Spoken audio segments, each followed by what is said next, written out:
Chronicles. Stock market crash of 1929. The Roaring Twenties, a time of affluence, innovation, and cultural evolution. Yet, beneath the facade of prosperity, the underpinnings of a disaster were taking form. The stock market crash of 1929 would mark an end to the decade's optimism and herald the onset of the Great Depression. The boom before the bust. The 1920s were often referred to as the Roaring Twenties, and with good reason. Post-World War I America had transformed into an economic powerhouse. Industries were booming, and cities were expanding at an unprecedented pace. The prosperity was palpable. Breakthroughs in technology were a driving force behind the economic surge. The automobile industry, led by the likes of Ford, revolutionized transportation and created millions of jobs. Aviation took off with Charles Lindbergh's transatlantic flight in 1927. The radio became a household item, linking homes from coast to coast, creating a truly national culture. Wall Street, too, was experiencing its own kind of renaissance. Stocks were on a seemingly unstoppable upward trajectory. This growth, however, was not purely organic. A speculative bubble was forming. Many Americans believed they could get rich quick, leading to a buying frenzy. The bullish market sentiment was further fueled by the practice of buying on margin. This meant investors could purchase stocks with just a small down payment, borrowing the rest from their broker. The catch? If stock prices fell, they would have to repay the entire loan, often leading to desperate selling sprees.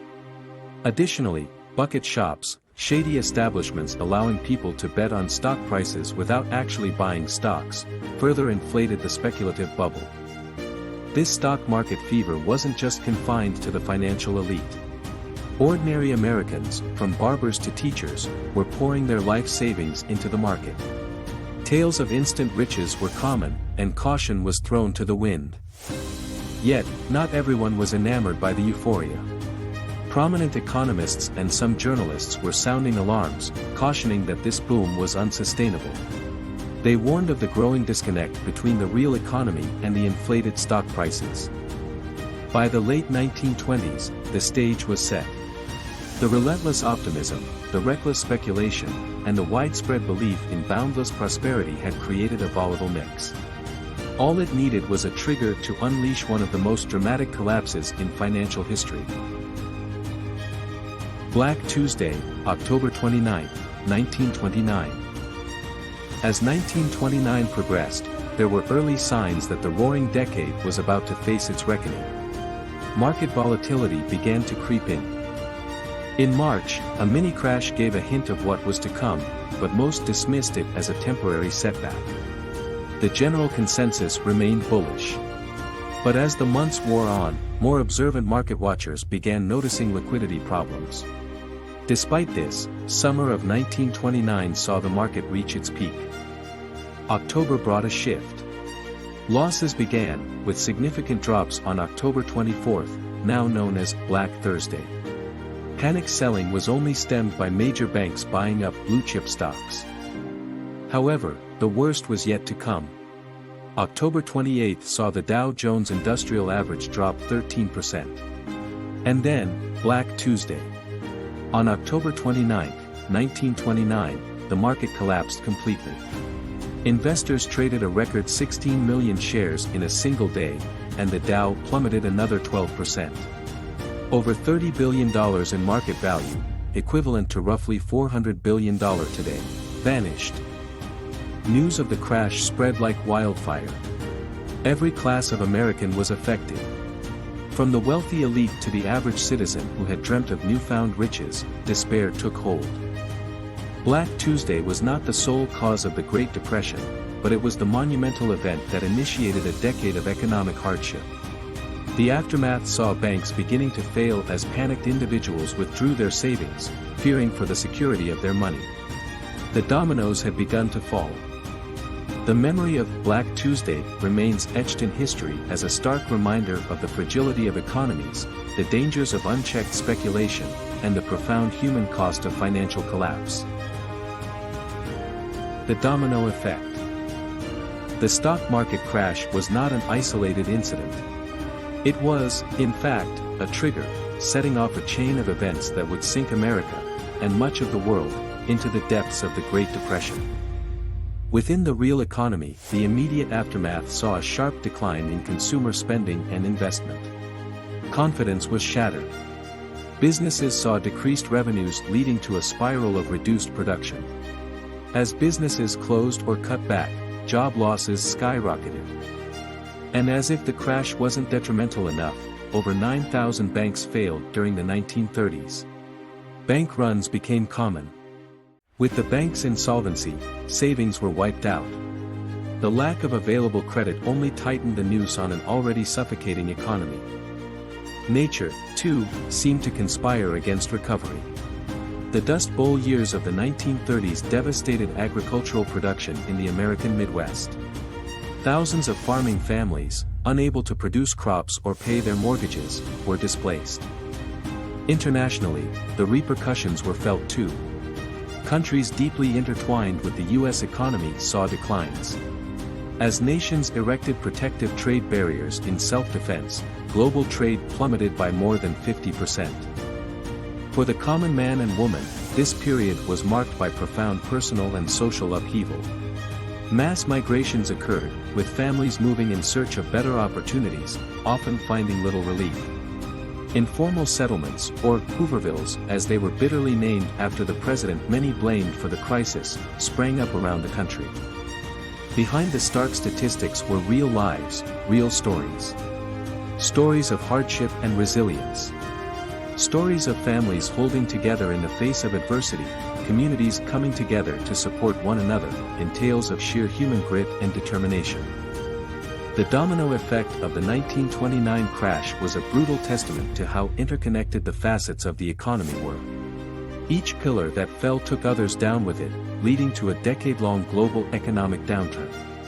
The lessons from this era would reshape economic theories, policies, and regulatory frameworks for generations to come. Hidden facts and lesser-known impacts. The stock market crash of 1929 and the subsequent Great Depression are often portrayed through a lens of unmitigated disaster. While that was the experience for many, there are facets of this era less explored. For instance, while the economy suffered, journalism flourished. Some of the era's most iconic pieces of investigative journalism emerged, holding powerful institutions accountable. The hardships of the period bred skepticism and a distrust of established institutions, giving rise to a golden age of journalism. Cinema, too, saw an unexpected boom.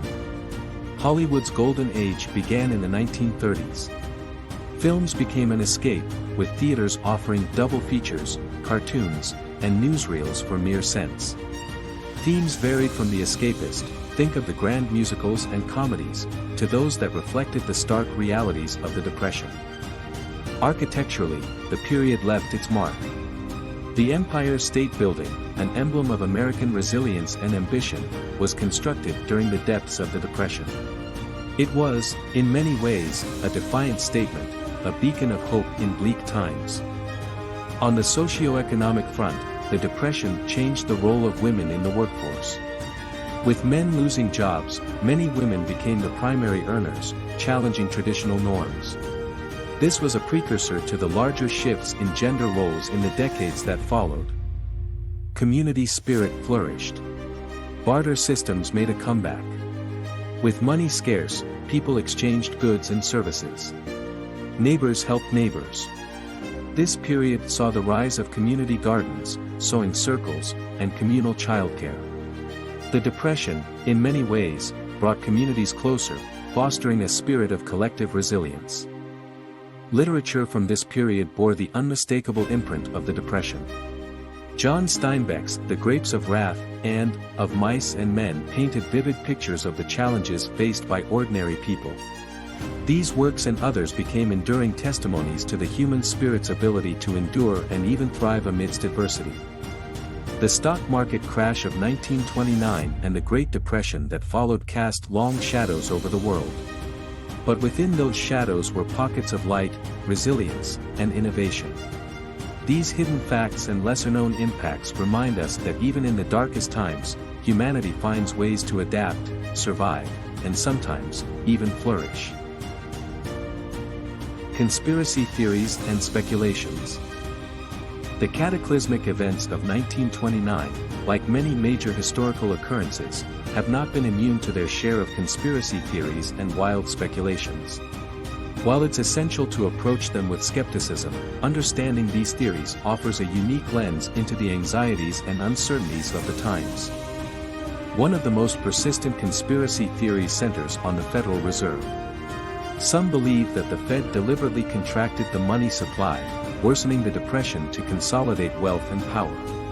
While most economists and historians reject this notion, it underscores the deep mistrust many held towards financial institutions during this period. Another theory suggests that wealthy industrialists and financiers, including the likes of J.P. Morgan and Rockefeller, had prior knowledge of the crash. These speculations insinuate that they pulled out their investments, ensuring their wealth remained intact while millions suffered. However, records show significant financial losses among the elite, debunking this idea. On the international front, some speculated that European powers, particularly Germany, had a hand in the crash. They theorized that by destabilizing the US economy, Europe could divert attention from war reparations and debts from World War I. But economic data and historical accounts don't support this theory.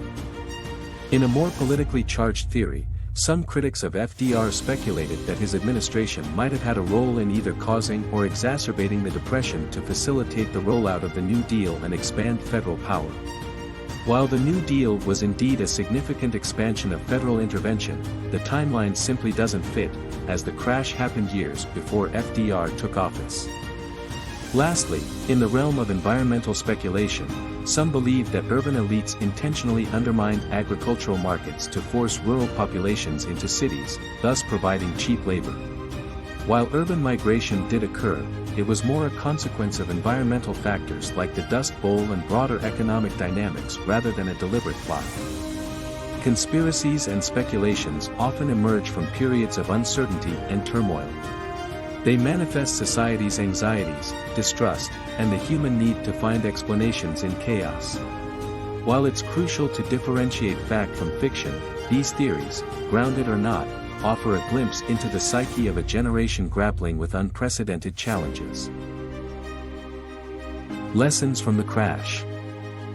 The echoes of 1929 reverberate to this day, not merely as a cautionary tale of unchecked speculation and blind optimism, but as a profound learning experience that reshaped economic thinking, policymaking, and even individual attitudes towards money and investment. In the academic realm, the crash and the ensuing Great Depression influenced economic theories. The works of John Maynard Keynes, advocating for government intervention in economies, gained prominence. The belief was that during economic downturns, government spending could counteract the decline in private spending, hence stabilizing the economy. Policy-wise, the U.S. saw the inception of significant regulatory reforms aimed at preventing such a disaster from recurring. The Securities Act of 1933 and the Securities Exchange Act of 1934 were established to increase transparency and reduce fraud in the securities industry. The establishment of the U.S. Securities and Exchange Commission, SEC, aimed to regulate the stock market and prevent abusive practices. The crash taught investors the importance of diversification, skepticism towards too good to be true investment opportunities, and the dangers of speculation divorced from real value. Financial literacy became paramount, and a more cautious approach to investing became the norm for many. Globally, central banks, learning from the Federal Reserve's mistakes in the aftermath of the crash, recognized the importance of serving as lenders of last resort during financial crises. The significance of liquidity and the domino effect that can stem from a lack of confidence became evident. On a personal level, the memories of the crash instilled a culture of thrift and wariness of debt in those who lived through it. These values were passed on to subsequent generations, though their resonance waned with time, only to be revived during periods of economic downturns. While the Wall Street crash of 1929 was a catastrophe of unparalleled magnitude, the lessons drawn from its depths paved the way for economic, regulatory, and personal transformations. The scars remain, but so does the knowledge that understanding our past, with its pitfalls and miscalculations, can guide a more stable and prosperous future. The crash of 1929 serves as a poignant reminder of the fragility and interconnectedness of global economies. While we've come a long way from the days of Black Tuesday, the lessons remain pertinent. As we traverse through economic ups and downs, it's imperative to remember, understand, and learn. Thank you for joining us on this journey through one of the darkest chapters in financial history. Stay tuned for the next episode of Chronicles, where we delve into another pivotal moment in history, shedding light on the intricacies of our shared past.